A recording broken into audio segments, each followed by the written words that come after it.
Hi everybody, this is Sharia Shahid and you're watching All of Your Business. In All of Your Business, we talk about your favorite economic topics. And today, we are going to talk about the latest developments with our guest, Mr. Mehtab Haider. Assalamu alaikum, sir. Walaikum assalam. How are you, sir? I'm fine. Thank you so much for joining us, sir.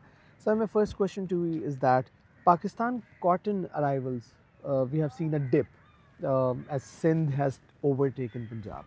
So, sir, what are your thoughts about it? Bismillah Rahman Rahim. Thank you very much for having me. Actually, our textile related main raw material in shape of cotton has been consistently on decline from last several years.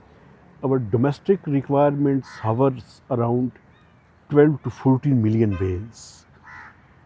Last year there was a reduction of around 30 to 40%.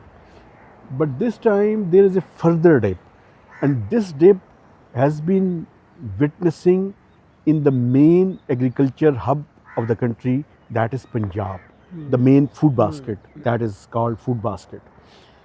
But this kind of dip in Punjab is mainly because of we have seen the floods. So this is the impact of the flood. I can tell you one thing, that 1 million bales means 1% of GDP, because this kind of cotton that translates into textiles, and textiles is the major stay of the country in terms of exports.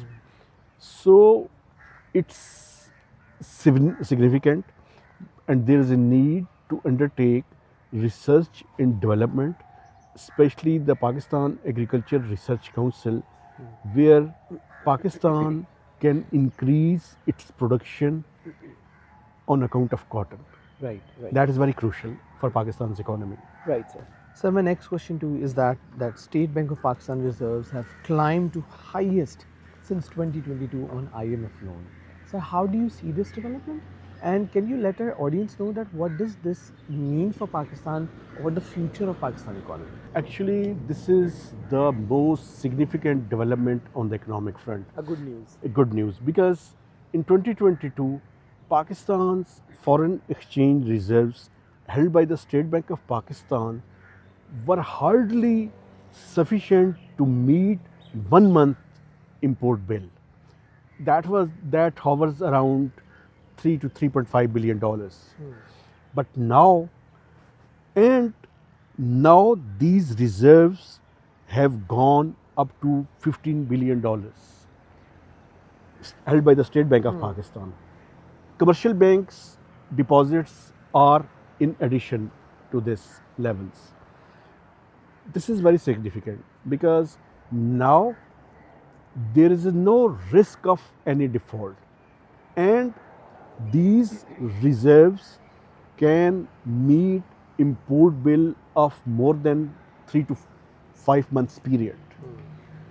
So this is the very significant development.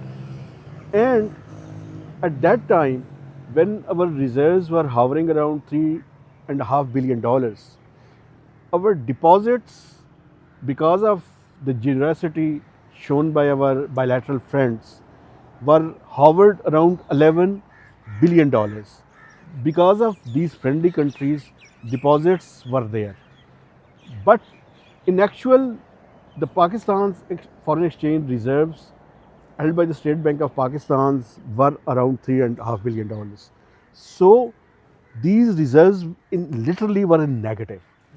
But now these reserves are in positive trajectory.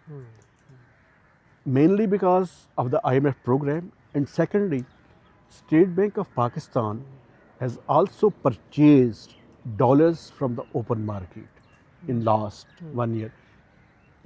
Why they have done so? Because of overall stability which we have struck after signing of the first SBA, and then after transition from the SBA to extended fund facility program.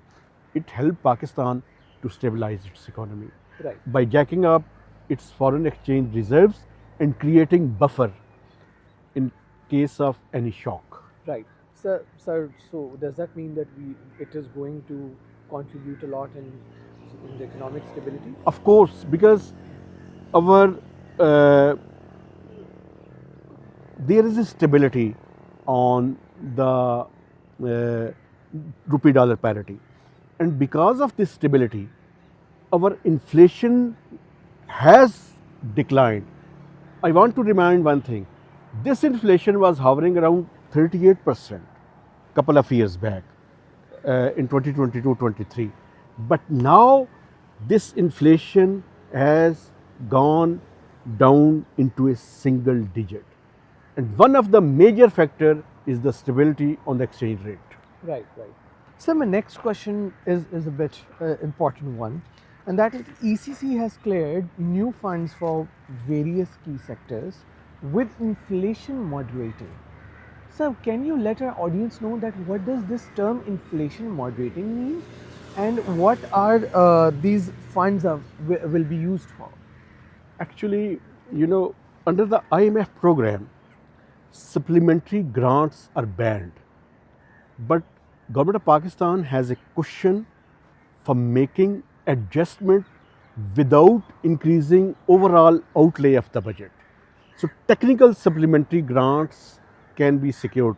Technical supplementary grants means that there is overall envelope approved by the parliament, so that envelope cannot be changed. But if a ministry A is unable to utilize its allocated funds, so that funds can be transferred to another one. That is called technical supplementary grants, keeping in view the requirements of the other ministry. So this kind of adjustments have been made, and yesterday the Economic Coordination Committee met and they approved several technical supplementary grants, including the most important one is 200 billion rupees out of total allocated amount of 400 billion to clear the subsidy of the power sector. It has been envisaged under the IMF program that this kind of subsidy will be provided, so that in order to curtail the monster of the circular debt. And moderating inflation means, yesterday ECC was also briefed by the chief economist on overall macroeconomic situation and especially on inflation front. And it was told by the chief economist to the ECC that earlier there were projections that because of the recent floods, there will be much more pressures on the inflationary side. But now inflation has started receding, and overall inflationary bandwidth will remain around 5 to 7%, which we have already predicted in our recent past podcasts. Yeah, yeah, absolutely, sir. So, government has decided to reinvest most of the bidding proceeds in PIA. That's a huge development, or how do you see it? Actually, this time it is hoped that after clearing the balance sheet of the PIA, this bidding process will be succeeded, and it has been decided that more than around 75% stakes of the PIA will be sold, and that money will be utilized or reinvested to improve the performance of the PIA.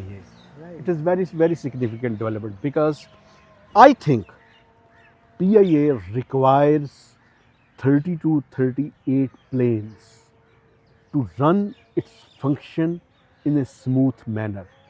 And then all of the routes which were suspended few years back now has been restored, especially to the UK as well as European destinations.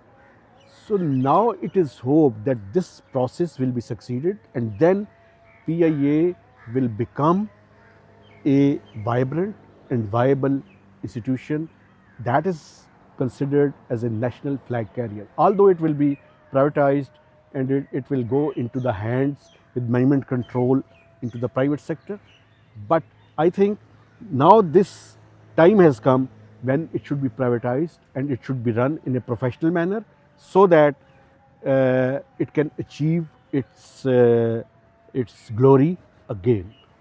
Sir, do you think it is going to be a challenge? This time, I think now everything is in place. I think there is a one challenge, and that challenge is that its bidding process should be undertaken in a transparent manner. Otherwise, everything is in place, and this time it is hoped that it will be succeeded. Right, right. There are four parties, though four consortiums, and hope that this process will go in the right direction. Right, sir. Thank you so much. Always welcome. That was all for today. If you want us to discuss more, or if you want us to discuss your favorite topic, do let us know in the comments or DM us on our social media. This was Shariar signing off from All of Your Business.